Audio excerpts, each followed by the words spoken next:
अरसा हुआ तैबा की गलियों से वो गुजरे थे, अब तक उन गलियों में खुशबू है पसीने की।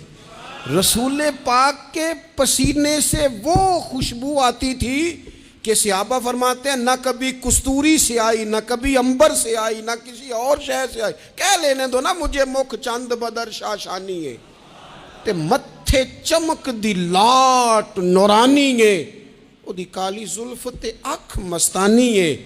मखमूर अखी हैं मद भरियाँ।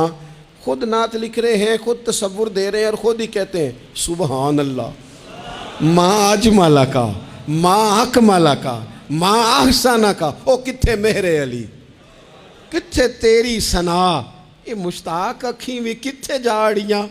और आला हज़रत क्या कहते हैं? कहते हैं सरवर कहूँ कि मालिक व मौला कहूँ तुझे, बागे खलील का गुले ज़ेबा कहूँ तुझे, तेरे तो वस्फ ऐबे तनाही से हैं बरी, हैरान हूँ मेरे शाह।